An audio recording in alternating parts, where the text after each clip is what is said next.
Ah, it's me, Baldo.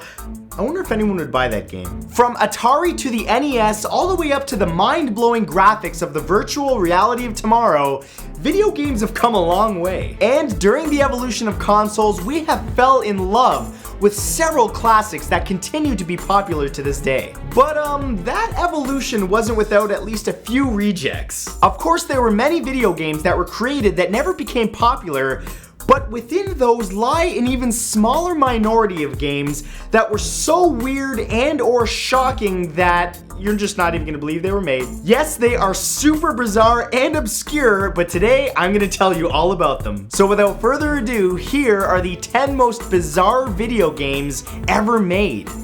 Number 1 is Zombie Nation.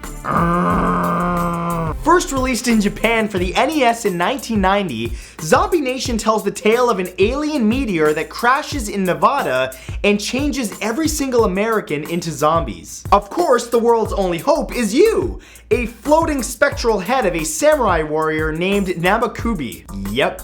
You play as a disembodied head that flies around destroying your enemies with rapid-fire eyeballs and projectile vomit, all while trying to catch innocent victims who fall from the damaged buildings. Oh, but it gets so much weirder because one of the bosses is the evil, possessed Statue of Liberty. Nicely done, Japan. You completely took the premise of Ghostbusters 2 and made it into a video game. More or less. Weird. Number 2 is the Home Improvement game. As awesome as the 90s show Home Improvement was, the same definitely could not be said about the video game that was based loosely, and I do mean loosely, off of the show. Released in 1994 on the SNES, Home Improvement Power Tool Pursuit confused children everywhere who expected it to be like the TV show. You play as Tim the Toolman Taylor as he tries to save his brand new line of power tools from robots, dinosaurs, and acid-spitting mummies. He does this using different power tools like energy wave-throwing chainsaws. Yep. But the best part of the game? Its ability to force manliness on you. No, seriously. There are literally no instructions for the game. The only words that are included are, real men don't need instructions. Could you imagine if this game was released in 2016? Tumblr would explode. Number 3 is Manhunt. Known as one of the most disturbing games ever made, Manhunt was created by Rockstar Games in 2003 and has been the subject of, a bit of controversy. You play as James Earl Cash, a death row inmate who must navigate an abandoned city, stealthily slaughtering gang members and citizens in creative, gory ways in order to obtain freedom from the director. And the more brutal the execution of your victims, the more points the director grants you and the more disturbing the cutscenes are. You know, as you get to watch the agonizing murder unfold from a third-person perspective. Fun for the whole family! The brutal depiction of violence is only offset by how cute one of the schizophrenic gang leaders looks in his bunny costume.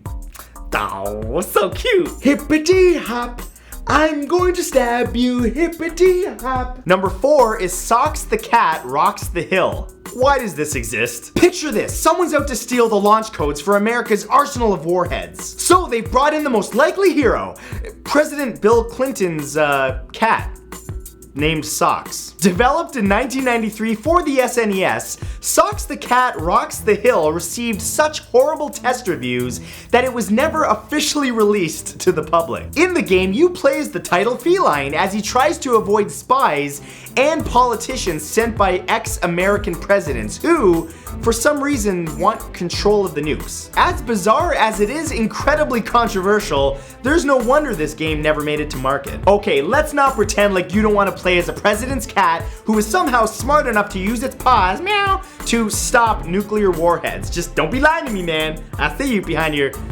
tablet or phone or computer screen just wanting to be a kitty. Number 5 is Michael Jackson's Moonwalker.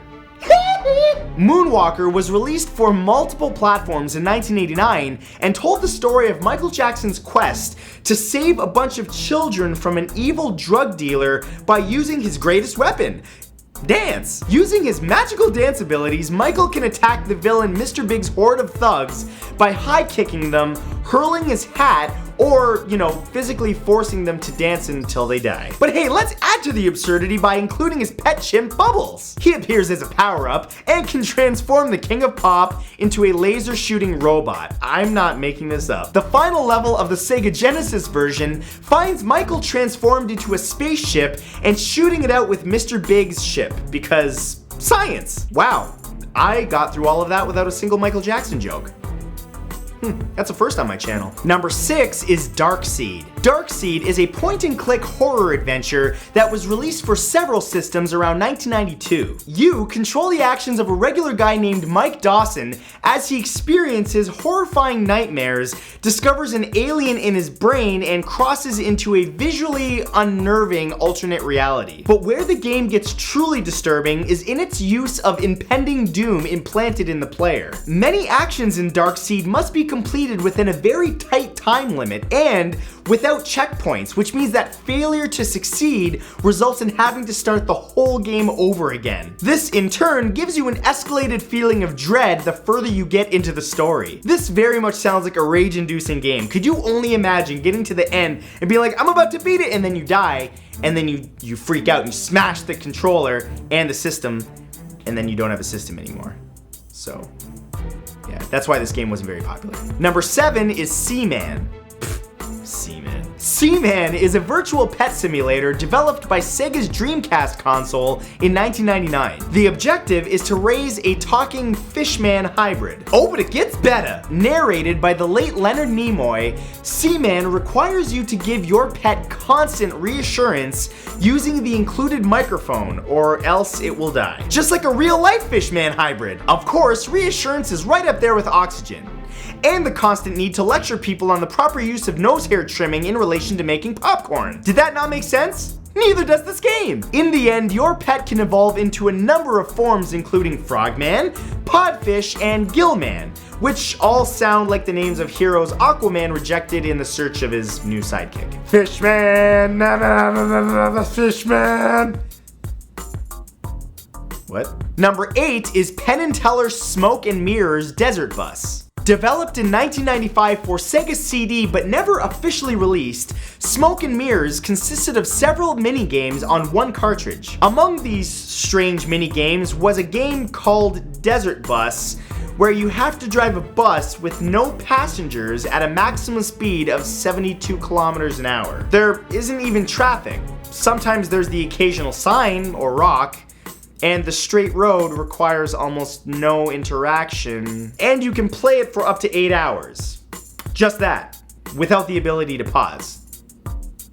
Yeah, that's why it got scrapped. Number 9 is Shaq Fu. When an evil mummy kidnaps a child and whisks him away to a fortress in an alternate universe, there's only one thing to do: convince a famous NBA player to go after them. Duh. Released for the SNES and Sega Genesis in 1994, you play as Shaq, who, on his way to a charity basketball tournament in Japan, ends up being tricked into entering a portal where it suddenly becomes a Mortal Kombat style fighting game. You know, just the average day for Shaq. You, as Shaq, beat up a bunch of possessed heroes and children.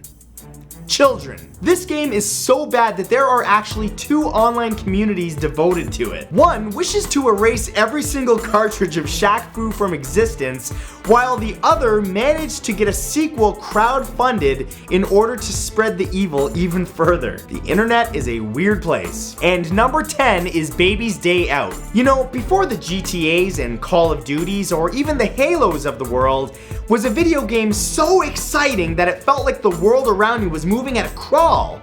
Mostly because it was. Another bizarre game to be rightfully cancelled just a day before its release, Baby's Day Out was developed in 1994 for Sega Genesis and had you play as some kind of ghostly guardian angel thing. You fly around as you lure a crawling baby named Bink through each level by baiting it through obstacles, opening gates for it, and letting it fall off of high ledges. I just don't know what to say about this one. A good starter game for parents everywhere. Okay. And now you're just a little closer to nightmares. You're welcome. Before I let you guys go, I wanted to let you know that I started a brand new channel called Santoro Gaming. Yes, I have finally entered the gaming world. Multiple times a week, I upload gaming videos on everything from comedy to puzzle games to very, very scary horror games that make me scream. So if that interests you and you want to see me get my ass kicked by various games as I swear up a storm out of rage, be sure to check out the link in the description and be sure to subscribe. Like I said, I upload multiple times a week and we have a lot of fun on that channel. Unless of course I'm playing a rage-inducing game or a very scary one, which of course causes me to rage quit out of anger or pure horror. So, subscribe! And of course, as always, if you enjoyed this video, be sure to give it a like and subscribe to this channel so that you can catch my next upload. And that's it! I'll see you guys later. Baldo out! Doo doo doo doo doo doo doo doo. Bloop bloop bloop.